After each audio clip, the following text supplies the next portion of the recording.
Алыскы Алай районунан келген Чыңгыз Бакмаматов 4 жылдан бери бөйрөк оорусунан жабыркап келген. Ал ар дайым башка адамдын кароосуна жана камкордугуна муктаж. Каарманыбыз 1,5 жылдан бери гемодиализ процедураларын стандарттуу түрдө жумасына эң аз 3 жолу 4 сааттан алат. Ал реабилитация, учак жана жатакананы эске албаганда бөйрөктү алмаштыруу үчүн Туркияда $25,000 керектилерин айтат. Бул каражатты ар бир бейтап таба бербээрин белгилеген Бакмаматов 2 жума мурун Бишкекте бөйрөгүнө операция жасаткан. Гемодиализде жүргөндө кыйынчылыгын ар ким өзү билет, канчалык кыйынчылык экенин. Ошол жерге байланасың, бир жумада 3 жолу аласың, ошол 3 жолу ошол жерде болосуң постоянно.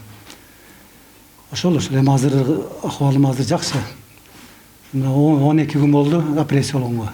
Эми өзүм кадимкидей уже сезе баштадым.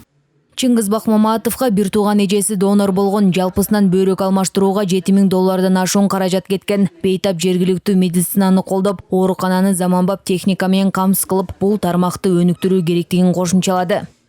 Эми дарыгерлер боюнча мен мынтип айтмакмын да, мен өзү Турцияга даярданып аткам. Буга чейинчи Турцияда кылдырам деп ошого аракет кылып ошого даярданып аткам.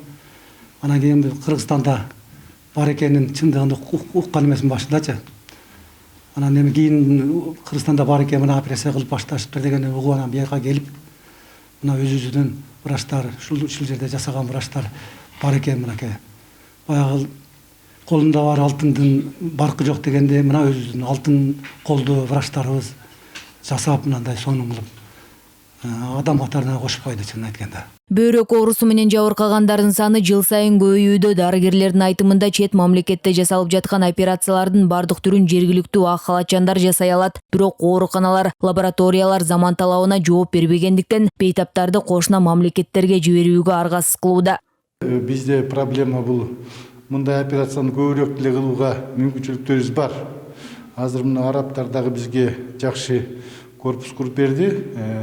Өзүбүздүн врачтарыбыз дагы бүгүнкү күндө специалисттерибиздин баары даяр.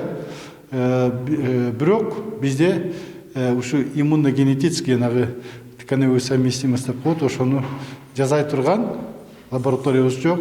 Ошонун кесепетинен биз Казакстанга ооруларды жиберүүгө муктаж болуп атабыз да. Кыргызстанда бөйрөктү трансплантациялоо 2012 жылдан бери жүргүзүлүп келет. Ушул күнгө чейин 38 гана операция жасалып, анын 21-ин эне жана баланы коргоо улуттук борборунун дарыгерлери жасаган. Айтолкун Анапияева, Адлет Марсбеков, 5 канал.